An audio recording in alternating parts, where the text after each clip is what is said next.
আসসালামু আলাইকুম ভিউয়ার্স। বাংলাদেশের সর্বশেষ আপডেট সংবাদে আপনাদের স্বাগত। জানিয়ে দেব হাতে থাকা সর্বশেষ আপডেট বাংলা সংবাদ। প্রথমেই সংবাদ শিরোনাম। সাবেক আইনমন্ত্রী আনিসুল হক ও সালমান এফ রহমান গ্রেফতার। এরপর জানিয়ে দিব শেখ হাসিনা ও কাদের সহ 7 জনের বিরুদ্ধে মামলা নিতে নির্দেশ। এদিকে আওয়ামী লীগ হিন্দুদের ঢাল হিসেবে ব্যবহার করতে চায় বলেছেন মির্জা ফখরুল। আরও জানিয়ে দিব সাবেক স্বরাষ্ট্রমন্ত্রী আসাদুজ্জামান খানের ব্যাংক হিসাব জব্দ। সর্বশেষ জানিয়ে দিব পলক ও তার স্ত্রীর ব্যবসা প্রতিষ্ঠানের সব ব্যাংক হিসাব জব্দ। এতক্ষণ শুনছিলেন সংবাদ শিরোনাম, এবারে বিস্তারিত। তবে অনুরোধ থাকবে ভিডিওটিতে একটি লাইক করবেন এবং কমেন্ট করে জানিয়ে দিবেন কোন জেলা থেকে আপনি আমাদের এই ভিডিওটি দেখছেন। সাবেক আইনমন্ত্রী আনিসুল হক ও সালমান এফ রহমান গ্রেফতার। সাবেক আইনমন্ত্রী আনিসুল হক ও শেখ হাসিনার বেসরকারি খাত বিষয়ক উপদেষ্টা সালমান এফ রহমানকে গ্রেফতার করেছে পুলিশ। ডিএমপির কমিশনার মইনুল হাসান ঢাকা পোস্টকে বিষয়টি নিশ্চিত করেছেন। রাজধানীর সদরঘাট এলাকা থেকে তাদের গ্রেফতার করা হয় বলে জানিয়েছেন তিনি। মইনুল হাসান আরও জানান, নিউ মার্কেট থানার একটি মামলায় আজ বিকেলে তাদের গ্রেফতার করা হয়। শেখ হাসিনার সরকারের পতনের পর আনিসুল হকই প্রথম মন্ত্রী যিনি গ্রেফতার হলেন। অন্যদিকে সালমান এফ রহমানও পূর্ণমন্ত্রীর পদমর্যাদায় শেখ হাসিনার উপদেষ্টার দায়িত্ব পালন করেন। কোটা সংস্কার আন্দোলন ঘিরে ছাত্র জনতার অভ্যুত্থানের মুখে গত 5 আগস্ট পদত্যাগ করে দেশ ছাড়েন শেখ হাসিনা। এর পরপরই শেখ হাসিনা সরকারের মন্ত্রী ও আওয়ামী লীগের অন্য নেতারা আড়ালে চলে যান। সালমান এফ রহমানের আজ গ্রেফতার হওয়ার খবর এলো ভারতীয় গণমাধ্যমে। এর আগে দাবি করা হয়েছিল তিনি শেখ হাসিনার সঙ্গেই দেশ ছাড়েন। আইনজীবী আনিসুল হক 2014 সালে ব্রাহ্মণবাড়িয়া 4 আসন থেকে নির্বাচন করে আওয়ামী লীগ সংসদ সদস্য নির্বাচিত হন। ওই বাড়ি তাকে আইনমন্ত্রী করা হয়। এরপর থেকে তিনি আইনমন্ত্রীর পদে ছিলেন। সালমান এফ রহমান বাংলাদেশ শিল্প ও বাণিজ্যিক সমিতির ফেডারেশনের সাবেক সভাপতি ও বেক্সিমকো গ্রুপের প্রতিষ্ঠাতাদের একজন। তিনি আওয়ামী লীগ সভাপতি শেখ হাসিনার বেসরকারি খাত বিষয়ক উপদেষ্টা ছিলেন। শেখ হাসিনা ও কাদের সহ 7 জনের বিরুদ্ধে মামলা নিতে নির্দেশ। সাবেক প্রধানমন্ত্রী ও আওয়ামী লীগ সভাপতি শেখ হাসিনা ও সাধারণ সম্পাদক ওবায়দুল কাদের সহ 7 জনের বিরুদ্ধে করা মামলার আবেদনটি এজাহার হিসেবে গ্রহণের নির্দেশ দিয়েছে আদালত। মঙ্গলবার 13 আগস্ট দুপুরে Dhaka chief metropolitan magistrate Rajesh চৌধুরীর আদালত শুনানি শেষে এ আদেশ দেন। এর আগে মুদি দোকানি আবু সাইদকে গুলি করে হত্যার অভিযোগে SM আমির হামজা নামে এক ব্যবসায়ী বাদী হয়ে আদালতে মামলার আবেদন করে। পরে আদালত বাদীর জবানবন্দি রেকর্ড করেন। এরপর শুনানি শেষে রাজধানীর মোহাম্মদপুর থানাকে আবেদনটি এজাহার হিসেবে গ্রহণের নির্দেশ দেন।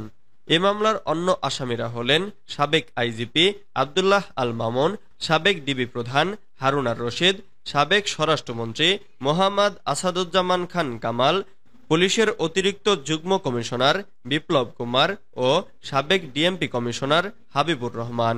এছাড়া মামলায় অজ্ঞাতনামা আওয়ামী লীগের নেতা ও পুলিশের ঊর্ধ্বতন কর্মকর্তা সহ পুলিশ সদস্যদের আসামি করা হয়েছে।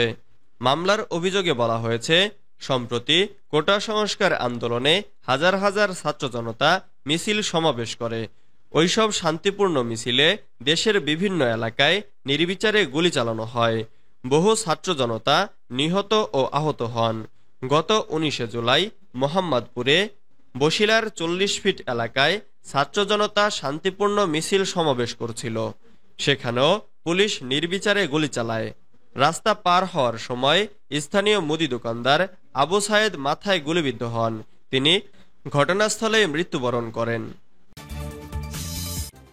আওয়ামী লীগ হিন্দুদের ঢাল হিসেবে ব্যবহার করতে চায় বলেছেন মির্জা ফখরুল।